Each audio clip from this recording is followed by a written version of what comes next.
What we've got here is failure to communicate. From sunny Southern California, we bring you Meet Bridget, a podcast for building confident communication and female badassery. We spotlight women who have bridged the gaps in their lives by building strong relationships and speaking their teenage dreams into reality. Knowledge is power. I would rather look like an idiot asking the question than making the mistake of signing up for something that I didn't know I was doing. Welcome back to Meet Bridget, a show that gets into the nitty-gritty of the often untold teenage and young adult experiences of successful women from all types of backgrounds and in all sorts of careers. This show is an extension of Bridget, a confidence coaching service for young women. I'm Kashia Rosenberg, and I co-host this show alongside my best friend and Bridget's CEO, Asha Gabriel. Today, we're thrilled to bring on an incredible guest and a wealth of legal knowledge, Jacqueline Combs Barry. As a former corporate counsel for both private and publicly traded companies, Jackie has advised her clients on a wide range of legal issues, including drafting and managing corporate contracts, merger and acquisition, due diligence and integration, financial and insurance regulatory matters, and business risk assessment. These days, we can find Jackie practicing family law exclusively, where she's integrated her experiences as a prior corporate counsel into the intricacies involved in resolving all aspects of family law disputes, including high asset and high income dissolution matters, premarital and postnuptial agreements, and high conflict custody cases. We are so thrilled to have Jackie on. As a little background note, Jackie and I were actually sorority sisters at UCLA at Kappa Kappa Gamma, and Jackie was my big sis in my sorority. So I was lucky to interact with her and learn from her in that capacity. And it's been such a treat to watch her career grow. And we're particularly excited about this episode. Towards more of the second part of the episode, we want to dive into really what it looks like to be legally healthy. We hear like the buzzwords about financial health and setting up your financial life for success, especially as an independent-minded woman. And I don't think that there's really a thorough understanding of what that looks like from a legal perspective for young women starting in their teenage years, even through young adulthood and building their life. So welcome, Jackie, to Meet Bridget. We're so excited to introduce you. Thank you guys so much. I'm so excited to be here. Asha, it's been obviously such a pleasure to know you for so many years now. I'm not going to age us. And Kasha, it's so lovely to meet you. So I'm so excited to be here. Thank you guys so much.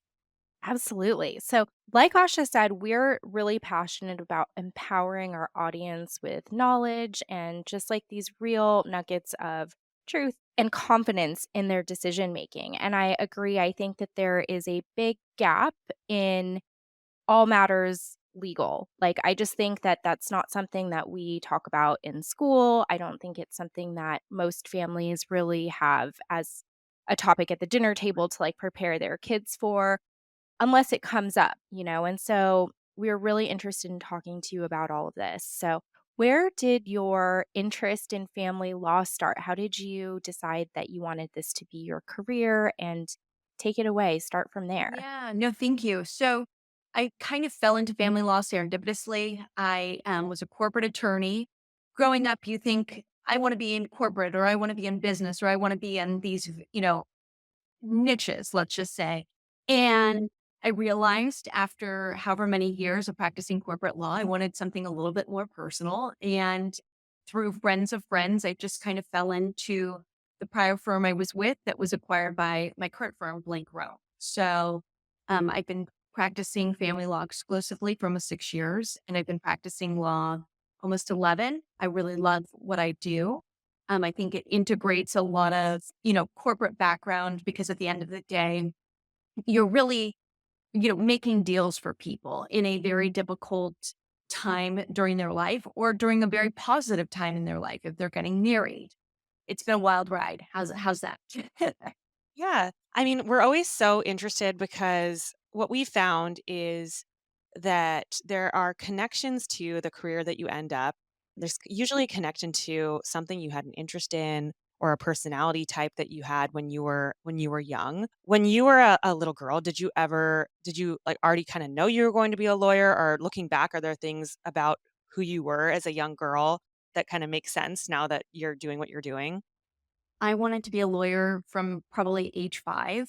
I just had that vision of I was going to be a lawyer. It was either a lawyer or a doctor because, that's at least in my family, that's what my parents taught me, right?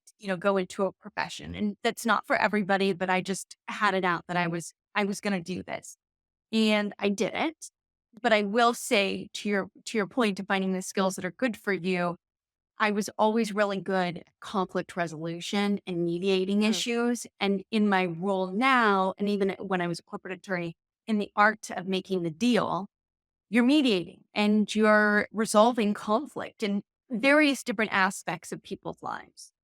I love that. Where do you think that those skills of mediation came from? Was that like a sibling situation? What was your home life that kind of made that become a strength? Well, of course, when you have siblings, you're going to fight over toys, right? Yes.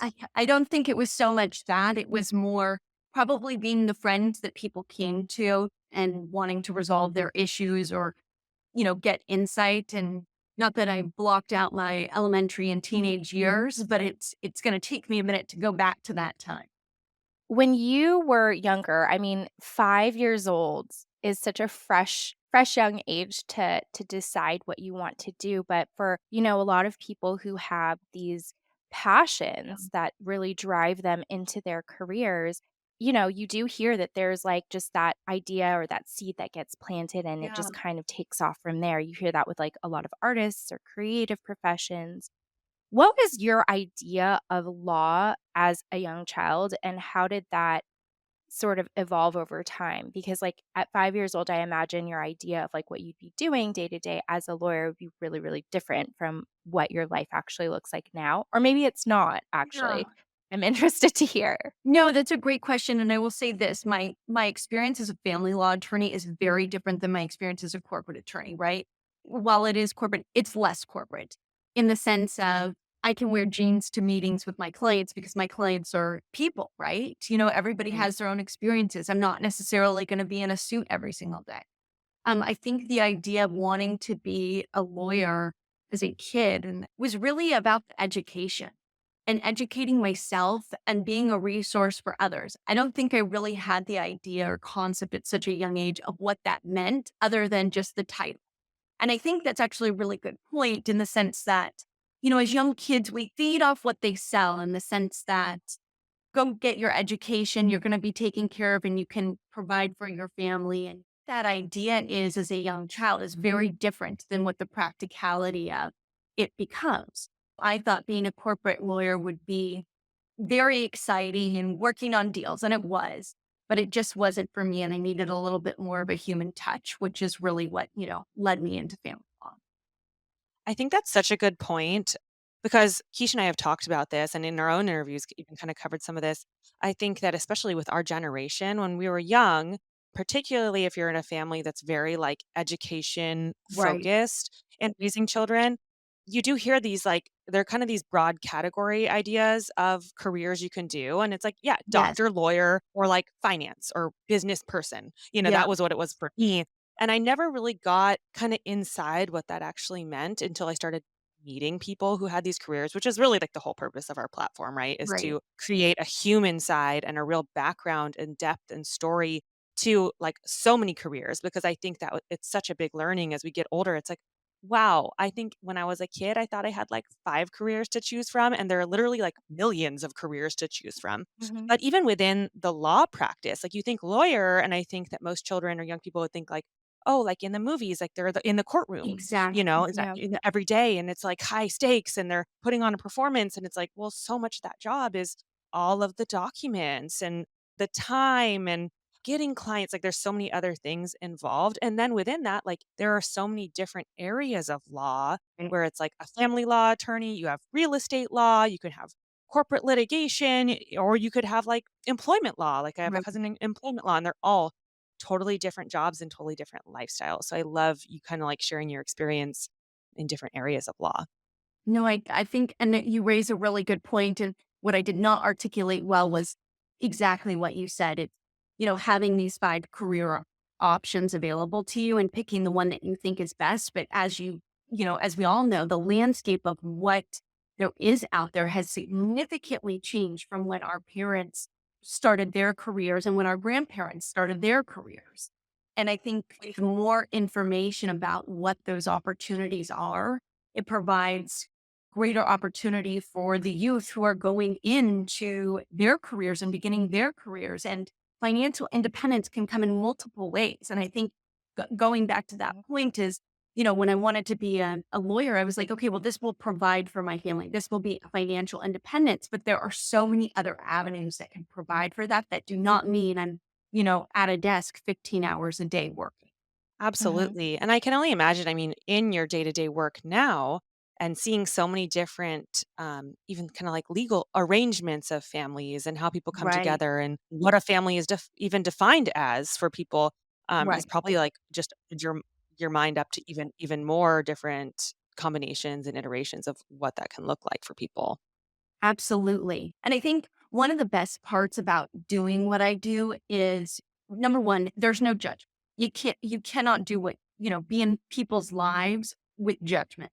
And I think that's a really important thing for all aspects of, anyone's life. And I would encourage, any teenager, college student who is considering what they want to do to not have judgment.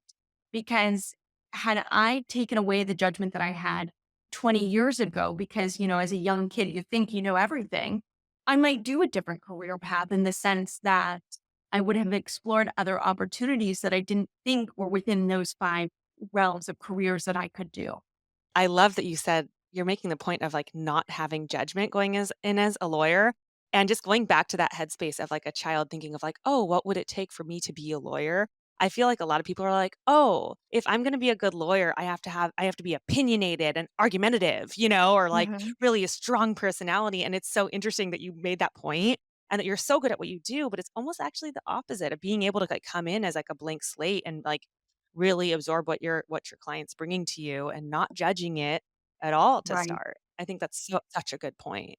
I love that. I was thinking about the whole introvert versus extrovert thing too. I mean, when you think, at least for me as a kid, like when you thought about an attorney, it was exactly what you said, Asha. It's like the litigator, like working on the cases, or it's like, Jim Carrey and Liar Liar. And you're like, wow, it would take somebody so forward and like open and like, able to speak to an entire room to do that. But like you said, there are so many different avenues where you don't have to be that person. And law, just like every other career, like, even in nursing, like your image of it is like, okay, you start out in the hospital and you're taking care of patients, but actually there are a lot of different ways to be a lawyer, be a nurse, be a doctor, like completely different avenues. And you can sort of mold your career into whatever feels right for you based on your personality and what you'd like to offer the Right. world. Great point. Great point. What would you say for like a young woman who Yeah. might be considering law as a profession? What would you say are like the most important qualities that you bring to your workplace every day? Like if you could think of like strengths in your just kind of who you are and what's like the best part of the match for the job, what would they be for you?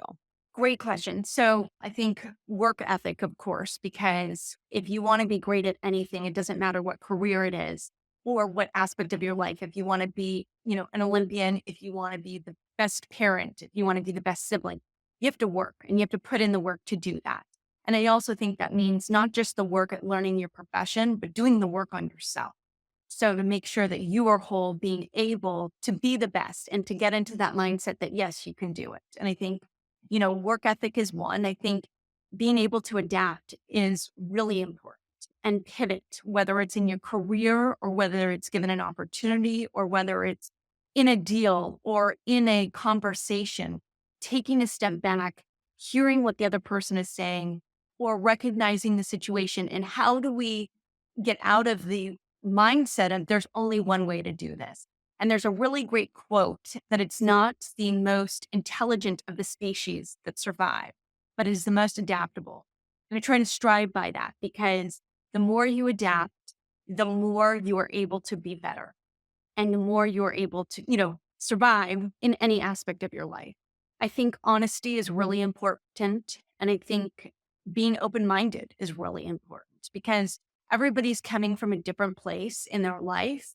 Everybody is dealing with their own stuff.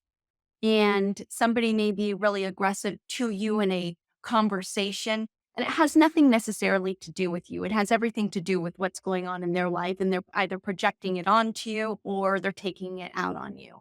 And the more people cannot take things personally, I think you can de escalate conflict in a major way. But also, you can be better at your job. Absolutely. What does like your typical work week look like right now? Like what are the primary activities of a family lawyer? Great question. So every day it's different and every week it's different. I will have my massive to do list and I maybe check off boxes 1 through 5 if I'm even lucky per day. I think because I'm dealing with people, things come up. So you'll get in a phone call from a client and there's a massive emergency. Something leaks in the press and you have to deal with that, how it impacts the family aspect. You have clients who unfortunately sometimes are arrested and you have to deal with that. How does it impact? Whether it's from a financial aspect in their life or from a custodial standpoint, every day is different. I can't tell you what tomorrow is going to bring. That's kind of exciting. And I think I'm definitely a person that has sought out career paths where I have that kind of variety in my daily life. And I love hearing you Yeah. say that because I think that there could be a stigma around becoming a lawyer where it's almost like it seems like a very rigid, more structured corporate type job. But Yeah. in so many settings, it can be very dynamic and changing and flexible, even like you're describing. How many cases do you generally take on at a time? Ooh, how many cases? Over 30 at a time, for sure. Maybe sometimes closer to 40 to 50. It really just depends. Not all of them are obviously active litigation. That would be a significant amount. But, Mhm. whether it's prenups or postnup or dealing with a post judgment issue, obviously there's some litigation, but I would say the majority of my cases are resolved without having to go to court. So interesting. We're super fascinated with, confidence and communication, but Yeah. we really believe that a big part of confidence comes from feeling organized and like you're accomplishing things in a way that you kind of can Yeah. manage. Can you tell us a little bit about like the organization it takes to manage that many cases at once? Lots of to-do lists. And like I said, and I think this is probably one of the, learning curves that the universe has thrown at me because I've always been such an organized, let me go through my to-do list. I have scheduled out every hour of my day of what I'm going to accomplish. And with family law, you throw that to-do list out the window because somebody's going to call you. There's going to be an emergency. You have to drop everything. And I think what's important is when you're doing this juggling act, what ball are you going to drop? Are you going to drop the glass ball or the plastic ball? And how are you going to be able to pick up the pieces when something crashes? And hopefully something doesn't crash. And if you let the plastic ball drop, it's okay. It's okay. You can pivot and you can fix it. So I think it's, having a little bit of grace for yourself that we're only human and there's only so many hours in the day. Yeah. I think that's also so I love, just picturing you how you were describing being able to like wear jeans to work and coming to Yeah. your cases and your clients as a human. I think that that's so important because I can only imagine that like in the area of law that you are working in, you kind of have to match the energy of your client. And in family law, it's like these are like the inner workings of people's lives. They're Right. complicated. There's a lot of emotion, it's personal, maybe shame, so being able to come in a way that it's like, I'm also human. I'm approachable, like, I'm here and it's comfortable and safe for you to, like, trust me and help me be your advocate. I think that's such Right. a great point you're making about having that approach specific to family law. Yeah, no, absolutely. I love this because as you talk about it, I feel like there are a lot of idiosyncrasies between law and medicine. I've started out my career as a nurse in the hospital and have since transitioned into private practice and like now work as a director and do a lot more administrative work. But one of the things that I've noticed in my career is that I find very similar in what you're talking about is this juggling, like Right. it's like the idea of triaging something where you're like, okay, glass ball or plastic ball. What I find is a lot of that is managing expectations and different personality types and managing families. And that's what you do on a day to day basis. Because one of the things that we love talking about so much that we find is really important and essential to basically every function for us and in our opinion for everybody is communication. Right. How do you get through the day to day of managing like 30 different sets of expectations and different personality types? And what are some key things and tactics that you use to balance all of that, making everybody feel seen and heard and protected while still juggling things on a scale of like not necessarily most important to least important, but like most pressing, I think is a Right. better way to say it. Right. I think you said it perfectly. Communication is key. So setting those expectations, and if you're not going to be able to meet your deadlines, making sure that the individual, whether it's a client or a partner or colleague, knows that you're not going to be able to get it to them that minute, and you're going to have to handle something else. I'm not saying I'm perfect at it every day, but I, try to, and I would encourage anybody who's starting their career, don't overpromise. Tend to do that because we don't want to fail, and we don't want to, we're so concerned about keeping our career, keeping our job, and making everybody happy that we overpromise and we underdeliver. And I think the best thing to do is communicate of what what's on your plate, and readjusting and prioritizing when there's too much. Otherwise, you're going to be burning the candle at both sticks at the end. I think this is Mhm. such a good point, and I actually don't think we've covered this in an interview yet, but I think especially in a professional service role, it's so important, the point you're making about actually, I mean, some people even kinda recommend, if in doubt, like, underpromise a little bit and then Right. overdeliver, and then you end up, like, pleasantly surprising people. It's really counterintuitive. I remember, starting when I was working in an investment management for some time, someone told me that, and I was like, "Wait, what?" Like, I always thought it was, like, overpromise and then also, like, overdeliver, but then it's like, you're just actually just It's a checking losing boxes battle. for people. Like, they think that you're just Yeah. doing your job because you gave an expectation and then you met it, but even the expectation was, like, higher than what you were capable of doing, so you're just burnt out Right. all the time. I thought that was, like, such interesting advice, and it really takes, like, some self-awareness and honesty with yourself and being like, "Yeah, I would like to do these things and accomplish all of them, but, like, what does my day actually look like? Like, what Right. can I accomplish?" And just being honest with yourself and then with the people you're working with. It kinda makes me think too of situations where I'm sure, I mean, law is such a vast it's such a vast landscape. You can be an Right. excellent ace lawyer, and have killed law school and still have situations where you're like, you don't have the answer to a legal question, or you need to seek it out and you need to get some case background or whatever it is to kind of really have a strong answer. Being able to come to your client and say, like, I don't have the answer to that right now, and I'm going to look into it and get back to you. Like, just saying you don't know something is totally okay. Have you had any stories or experiences where you've been in that situation where you had to just be like, I don't know, you know? No, I mean, every day, because like medicine, law is a practice. And you have to look into things. There's legal research, there's case law on different matters, and or legal issues, I should say. With family law, and I didn't know this going into falling into it, because in law school they very much, teach you a very finite aspect of what family law really is. But now practicing it, you're not only a corporate attorney, you're tax attorney, so to speak. You are dealing Yeah, with every aspect of a person's life. You have to touch on real estate, you touch on the financials, everything you can imagine, you deal with. And I was not expecting that, which has been a lot of fun because you learn a significant amount of information, and you have a wealth of knowledge of all aspects of people's lives, things that they don't teach you in school. But all the time I have to say, I'm going to take a look into this. I will confer with my colleagues. And I think it's important to do that than give an answer that is not correct. totally.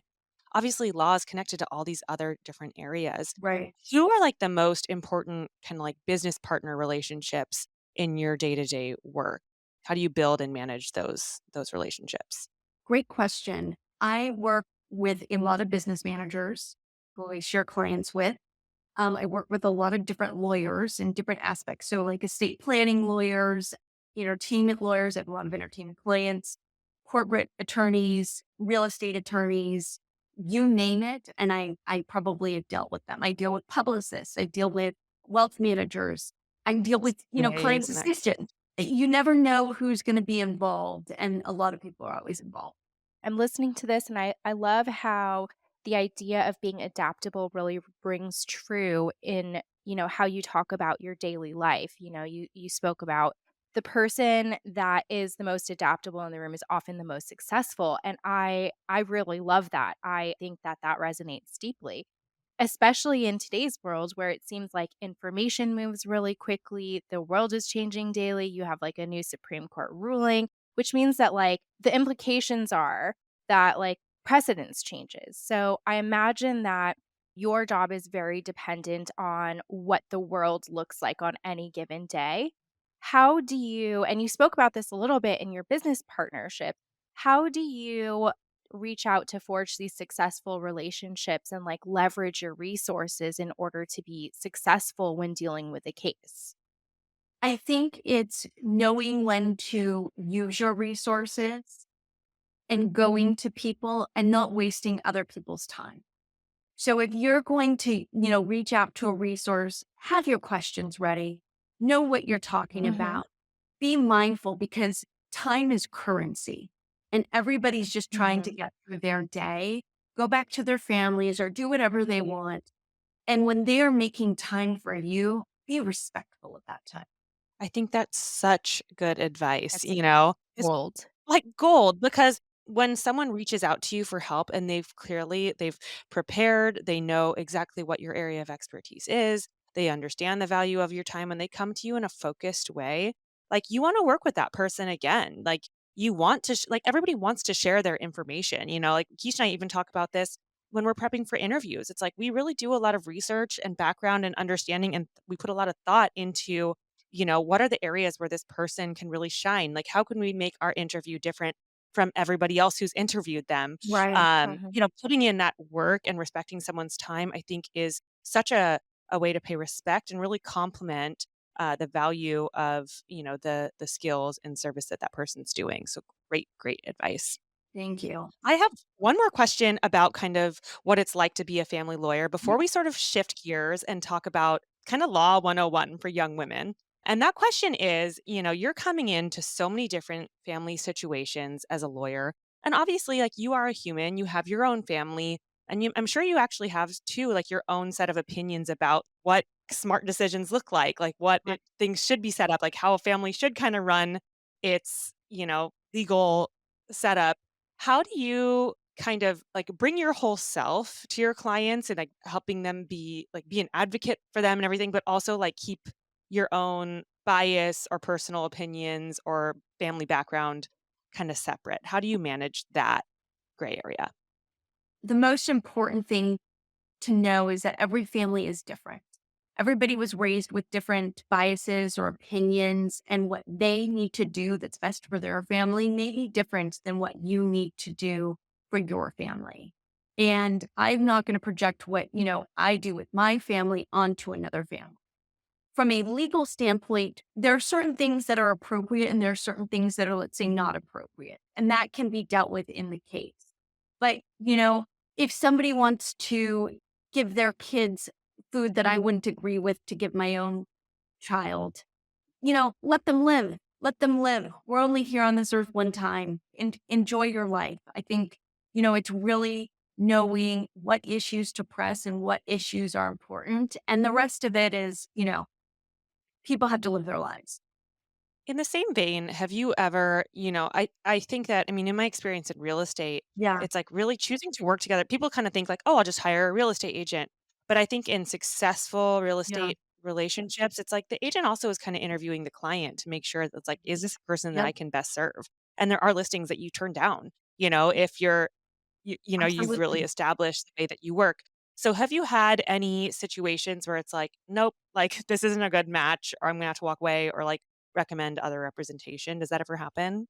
So there are certain cases that I may not be the right attorney for, and I would recommend or refer. A lot of cases, the potential client doesn't necessarily need a lawyer. They just need to mediate and they come to a lawyer to get that information. So I think being able to be a wealth of information to individuals and say, no, you guys really have a deal already resolved. Just go through a mediator. Don't waste the fees on attorneys. Or, Totally. I don't handle this. I would recommend that you call this person.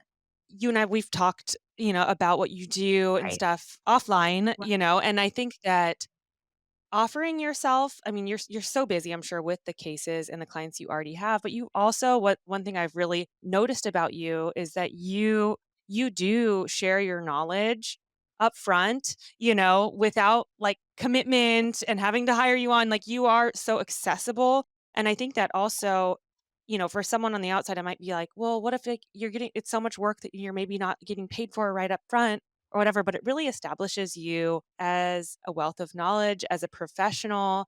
It gives people like a taste of what it's like to work with you, and it makes you highly referable. I think that that's such an important part of law, especially family law, is probably you probably get a lot of your clients based on referrals. Am I right? Absolutely. And I think being a wealth of knowledge and, helping people, right? Because at the end of the day, in any aspect or any career choice or career path we choose, you're going to help somebody on some level. Whether you're in HR, you're helping people get jobs. Whether you're in entertainment, you're helping people be entertained. And that kind of sounds lame, but you know what I mean? Or It's important. in finance, you're helping people manage their money, or in medicine, you're helping people stay healthy, all of these Hmm. things.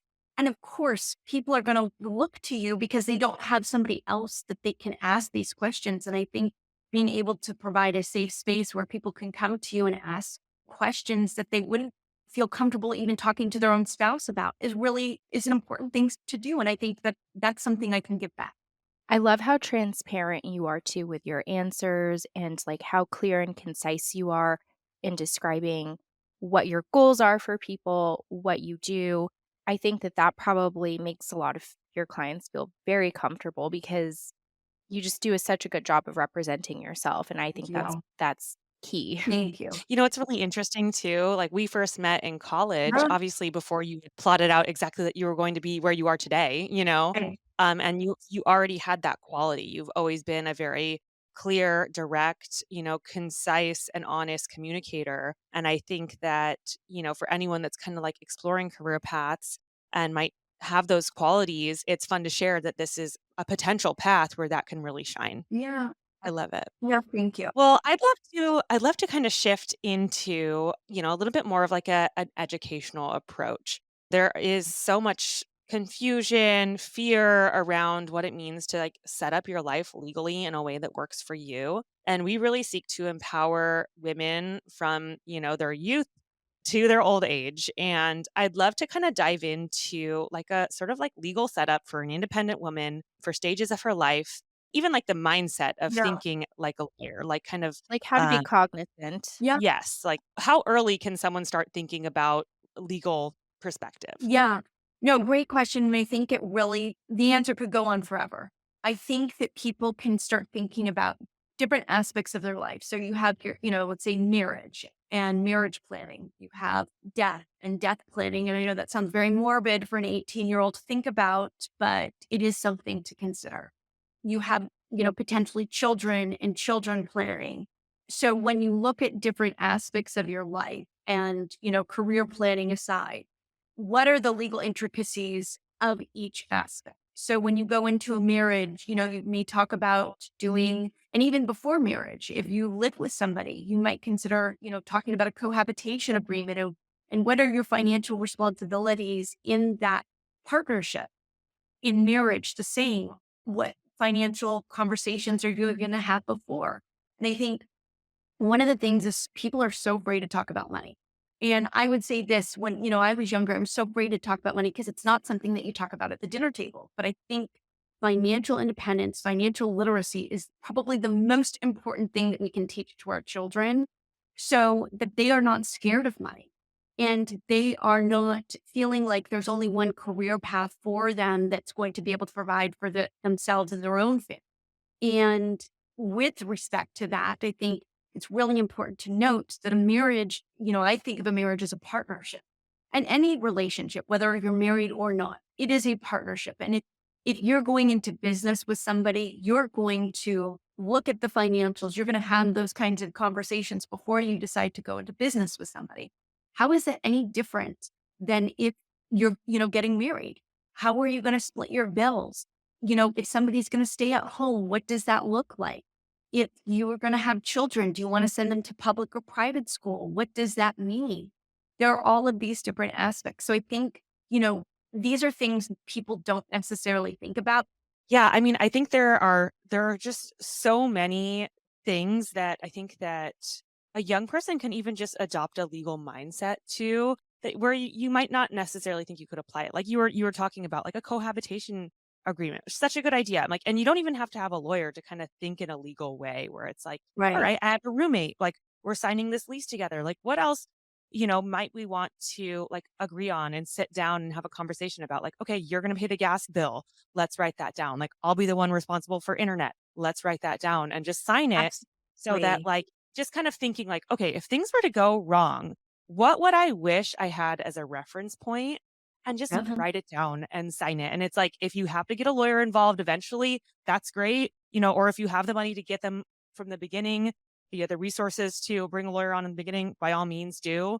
But just kind of thinking legally a little bit more protectively about the way you're setting up your life, Yeah. especially when you're working and trusting someone else with your well-being, your finances, your children, anything like that. Mm. It's such a good perspective to start as early Yeah. as you can.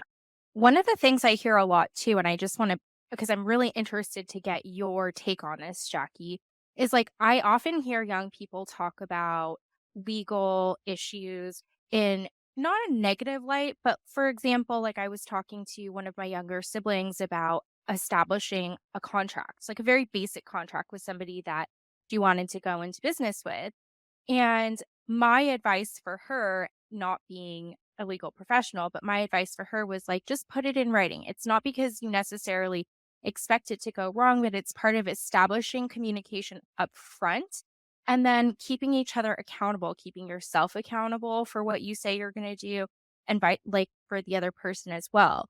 Would you agree with that assessment? Would you add to it? Absolutely. I think that that was great advice that you gave to your sibling, and I would encourage anybody to do the same.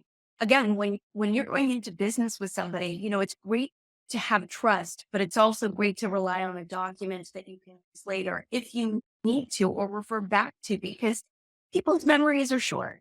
I don't mean that Yes. meanly, but we have a lot going on, and you can have all the trust in the world, but money changes people. It is what it is. And things happen, and you want to just make sure that you're protected. And I think the most important thing is work for yourself, protect yourself. And you can have all the trust in the world. You can be your best friend, but make sure that you're taken care of at the end of the day, because nobody else is going to do that. Hmm. And I think that, we were talking about like communication, and I think it applies to so many parts Yeah. of this conversation. But even like, when we're doing this interview, we have notes. We have kind of like a loose structure. It's not a script, but it's bullet points. Like we have things that we want to, oh, let's make sure we cover this thing. It's the reminders to ourselves. So you can kind of honestly think of a contract as a way of structuring a conversation with someone as you're making that Yeah. agreement. So you don't have to keep returning to like, oh, we agreed to live together, but like you don't do the dishes, or like, oh, this thing is Right. a mess, or like you took the parking spot that I thought I was going to have. Just to use that example of like living with someone, having to constantly go Absolutely. back and rehash your agreement actually is a lot ickier than sitting down and being like, let's just like go through all the bullet points up front that we can think of. And we can always adjust this document or add to it or think of it later if something else comes up. But giving yourself sort of a framework to go through, it actually makes the communication much easier and probably and will last into the duration of whatever that partnership is that you're building. Absolutely. And you're setting expectations. You're holding Hmm. yourself accountable, and you're holding, your friends or your partner or your roommate or whoever it is accountable. And you guys have both come to an agreement, and you both understand that. And by the way, if you disagree with it, at least you know upfront versus, having to deal with it and fix the issue later. Hmm. Totally. Hmm. It's sort of like a love letter. Exactly. Exa- It's not Exactly. a contract. I love Love that. letter. Yeah, it's like I love you enough that I'm holding up my end of our Yes. contract. Yeah, I I mean, love when you that. think about it, it's like when you're getting married, it's like you write vows and it's a more flowery way of like, saying what you promise, the promises that you make. This is just a little bit more of a formal way of doing that. But on that note, I think the movies and Yeah. everything, especially, a lot of what you do are like prenups, postnup agreements, prenuptial, Yeah, postnuptial, meaning to our younger audience, before you get married, you can sign a prenuptial agreement. You can also make one after you get married when it's like, oh, these things arose and we didn't even anticipate. We can actually do that kind of after the fact. So don't think that if you've gotten married, there's like, oh, we didn't do a prenup and now we're screwed. But you do a lot of these agreements. But I think that the movies, they sort of portray prenups as like only for the super, super wealthy, and it's only really if like one person has a lot and the other person doesn't. Can you sort of dispel that stigma and just paint yeah, some scenarios around what these agreements actually are and the flexibility within them? absolutely. So what you are doing when you enter into a prenup or postnuptial agreement is you are defining your financial right and obligation in your marriage. And there are different rights depending on where you live. And let's say before you get married, somebody may have a house and they want to say, I've already put in so much equity in this house. And I just want to make sure that in the event of, divorce, I'm protected. I'm going to get that money back, right? Or it's going to be, make sure that that house will go to me because it's been in my family. Absolutely, right? Or, in a post-nuptial concept, people may live in California and then decide to move to Texas, and the laws are going to be different there. And they don't necessarily agree to what the laws provide for in that state. And so they want to ensure what their financial rights are going to be before they move. I don't think prenups require extraordinary wealth. I think in a lot of cases, people are just confirming what the law provides for. And in that sense, you're really just, crossing your T's and dotting your I's and just want to make sure that you know what the framework is and how you're going to split your responsibilities and your financials and things like that. I think it's That's a really really important conversation before you get married to have that financial transparency and throughout your marriage to have financial transparency. Or let me rephrase, any partnership or any relationship. I think absolutely. that's such great advice. And it also speaks to like just establishing a healthy relationship. If you are Yes. not able to have these conversations, then perhaps it's a good point to think about why that is. I love that. So, in terms of a prenuptial or postnuptial agreement as a contract, like I think that young people get we encounter contracts much more frequently in real life than we realize. And I Yeah. think it happens in every avenue of life, from like buying an iPhone to signing up for like a Hulu account. In your experience, how important is it to read, quote unquote, the contract? And what are some things that you typically advise people just to like keep an eye out for? Like what are the important nuggets there? So read before you sign. Even if it's just the terms and conditions on the iPhone, even if it's just the insurance policy or travel insurance policy, read before you sign. Know what you are signing. If you do not read it, you will be held accountable for what you sign. So using it in an example, you go on a trip and something gets canceled and you want a refund on your flight. Oh, but you don't have travel insurance. Or, oh, it's outside this term because you submit to travel insurance. Well, that might have been a really important factor before you bought those tickets and before you bought that insurance plan. So read before you sign. I think that's such good advice. I mean, we run into that stuff all the time. I've even noticed like the cookies thing on like pretty much every website you go to, where it's like, oh, Oh, you just want to yeah. click like accept. And I'm like, wait a minute, like they're opting me into all these unnecessary cookies. Mhm. Like, no, opt out, opt out, opt out. I also had a couple experiences. I know this isn't like super directly related to family law, but like as a model, I had situations where I had a contract in front of me.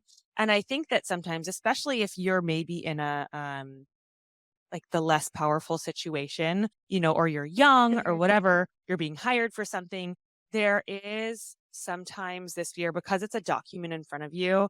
You might think that you don't have any power to like adjust it and want to Right. negotiate it. But I think it's actually a good demonstration of knowledge and kind of legal aptitude to be like, hey, actually, like, love this agreement. Everything sounds good except for clause 3A. Can we Right. adjust that to 30 days instead of 15? or whatever it is. It's like there is no agreement in your life or situation that you're walking into that you don't have a right to negotiate and make work for Mhm. you.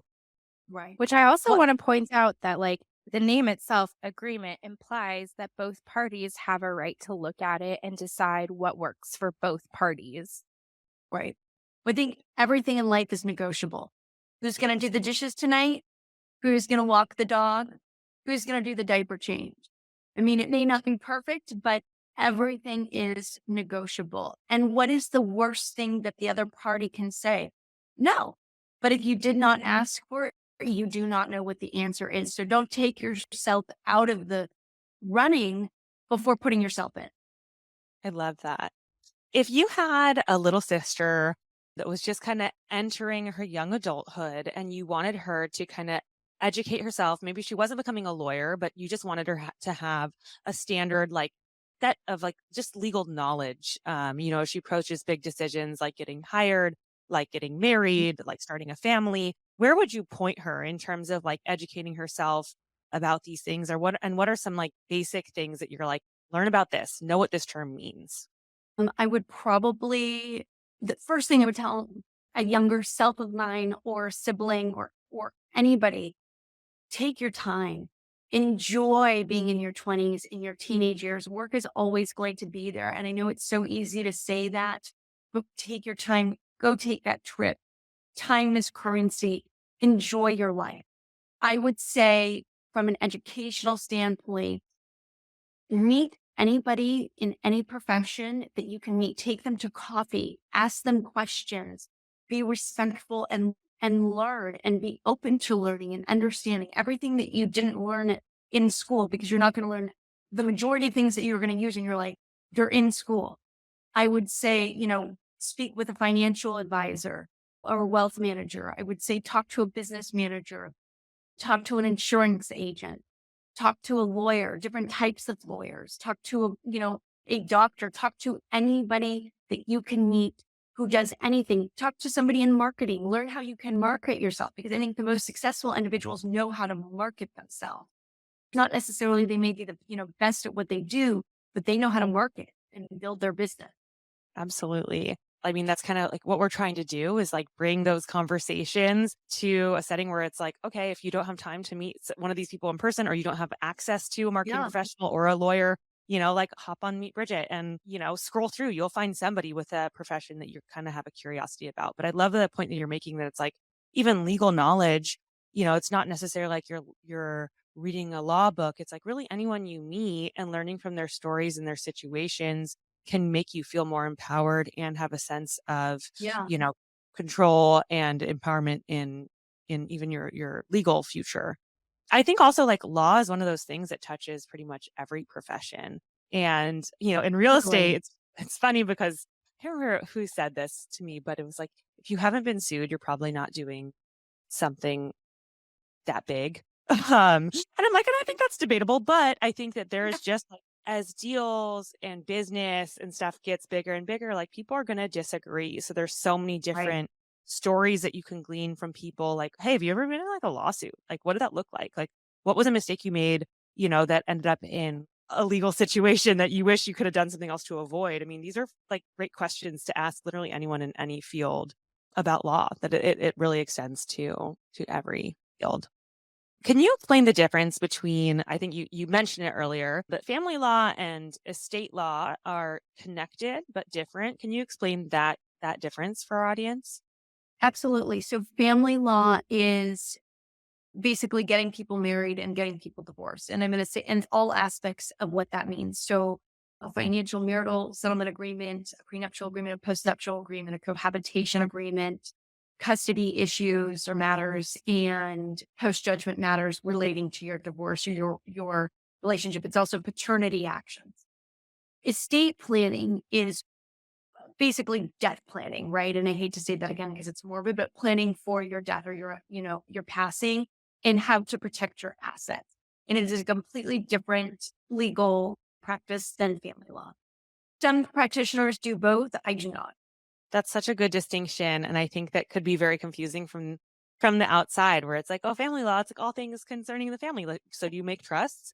it is a not a funny point, but like a awkward point that you made where Right. it's like it's death planning. It's like it's kind of planning, like expecting the unexpected, when you're setting up a trust or kind of a estate plan, a will, whatever it is, kind of just like you have to sit down and think through some yucky stuff. Like I remember when we set up our trust, there were moments in there where we like looked at each other and just like, ugh, like I don't like thinking Right. about this. But it's like, but then you think about it once, you go through it once, and then it gives you the peace of having like, oh, well, there's a plan for that. And I think the Right. same kind of probably applies to some of this thinking around like pre and postnuptial agreements around children after a divorce. It's a, something that you can return to and reference and have the peace of having agreed on it together. Exactly. Exactly. And it's lifelong planning and protecting your assets upon your death. Absolutely. So I was thinking through all the situations in addition to like the contracts that we're met with on a daily basis. Talk us through like a young person getting hired, they're signing their HR contract for the first time. And then they see things pop up like, okay, now it's time to elect your insurance coverage. Do you want life insurance? I remember being in my early 20s and thinking, why am I even being met with this right now? I'm so young. But I think it's a really good example of a situation where you're met with something as a young person and nobody prepares you for that kind of question. You're just kind of like, do I do it? Don't I? So from a legal perspective, what would you do in that situation or what would you advise? And are there other similar situations you might be able to share with our audience that would fall into that category as well? So you are never given the information up front or, before you have to elect for these things. I would say with respect to electing insurance, every family is different and every individual is different. So it really depends on, whether your personal circumstances require it and who you would then provide that financial security to. From a non-legal perspective, I will just say I encourage individuals to make, the right financial decisions for themselves. And whether it's, you're paying an extra $10 to ensure that your cat is going to be taken care of in the event of your unfortunate passing, or your, student loans are paid off, or any of your debts are taken care of. So it's not put on your spouse. I think that's a really important conversation to have. And the financial information is important for you to educate yourself on to make sure that you protect your family. With respect to other things, I think people experience different questions at every aspect of their life, right? Again, it comes down to children. Are we going to set up a 529 account? I would encourage that. Not from a legal perspective and not from a financial, but everybody can do their own research on that. I love it. Well, I think that, even we were kind of talking about things we wanted to ask you about.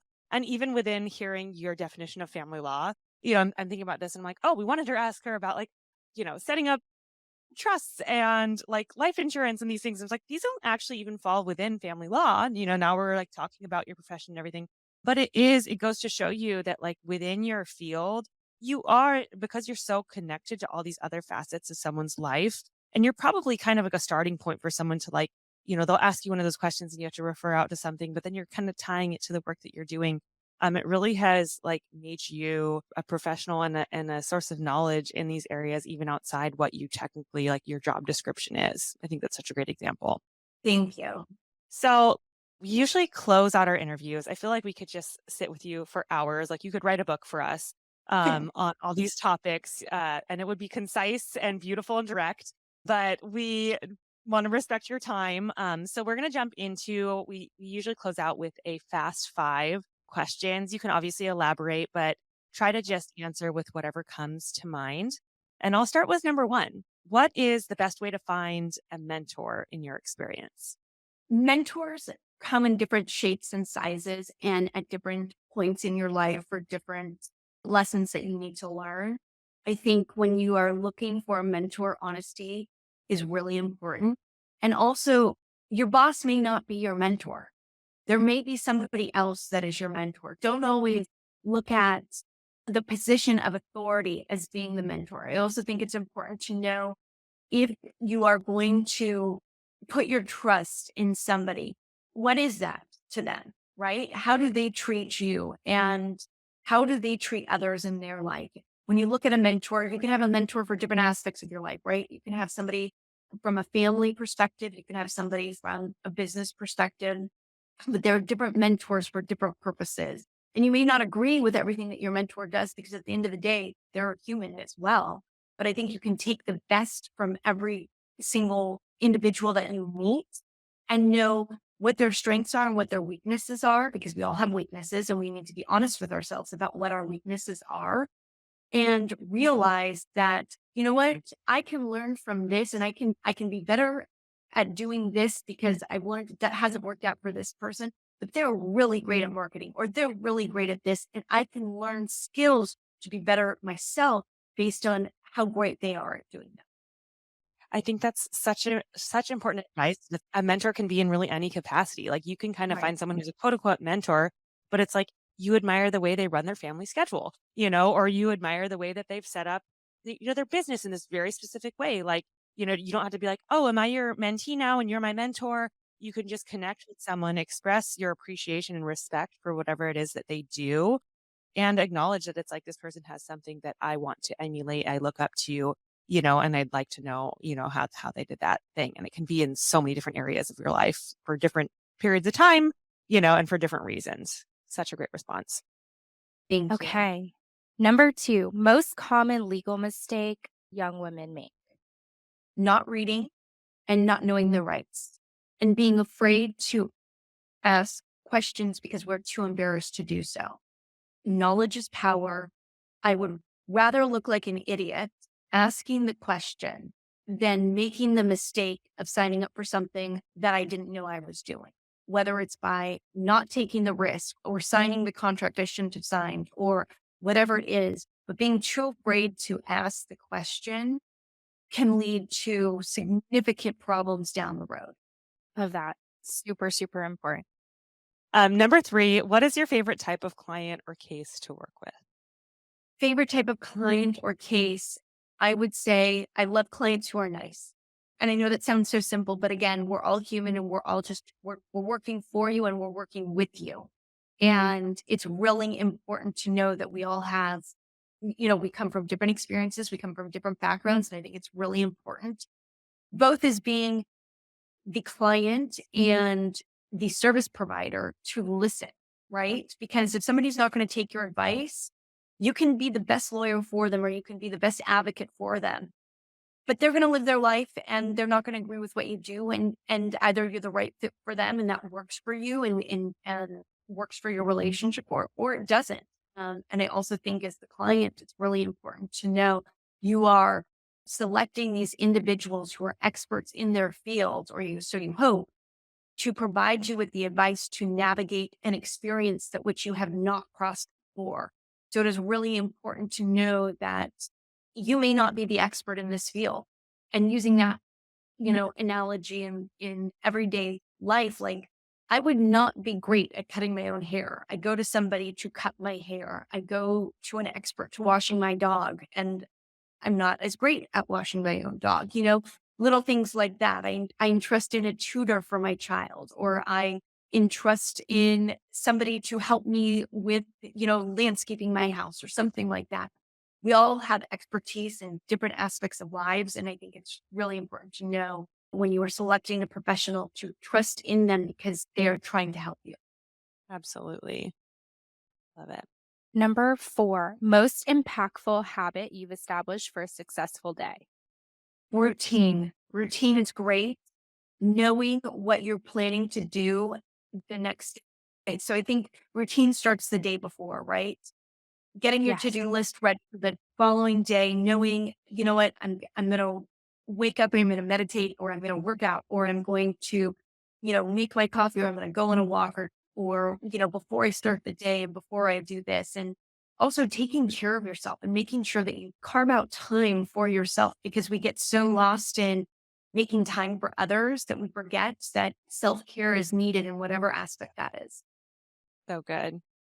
Okay, well, number 5, and kind of in that vein, what is the most essential tool for making motherhood and being a lawyer work? Oh, the toughest. I think it's having grace with yourself. And I think before having a child, I was so, hard on myself. And I think I wanted to be perfect at everything. And when you become a mom, the ball is going to drop. And, going back to that juggling analogy, I hope today it's not going to be the glass ball, but it may be, and that's okay. And, if there's pasta on the wall because he decided he didn't like his dinner, you're just going to have to clean it up. But having grace with yourself, because we're all just trying to do our best, and you have one life with your kids. And I think it's really important to enjoy every minute that you have. I think that's just beautiful advice. Yeah. We'll usually end with one final question, and it doesn't have to be a fast one, but what is one quality that you had as a young woman that maybe you didn't take pride in then, but that looking back, you so appreciate now? I think it's adapting, right? And I think it's also learning to heal and adapt yourself to be and being open to change. So I would say, when I was younger, I was judgmental because I thought I knew everything. And then it hit me that that's just not going to get you far in life. It's really important to be open and know that everybody is different, comes from a different personality type and different family and different experience. And it's really important to learn from that and be open to experiencing that and how that can help you be a better version of you. So I think it's, learning and accepting being able to grow, and that growth spans our entire lives. I'm still growing. You're still growing. We're all still growing, and that's okay.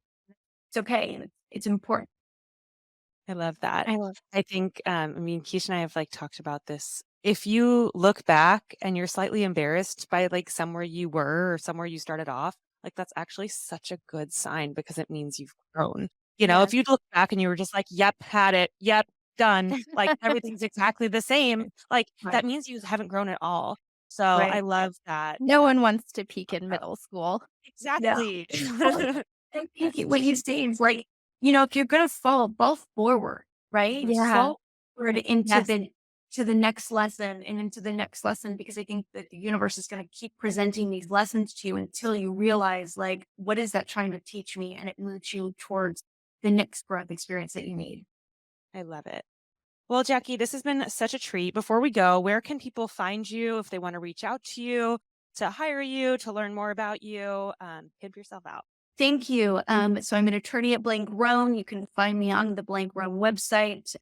My name is Jacqueline Combs, and I look forward to hearing it. Awesome. Thank you so much for your time and all of your extensive knowledge today, Jackie. We can't wait to talk to you again soon. Thank you guys. So fun.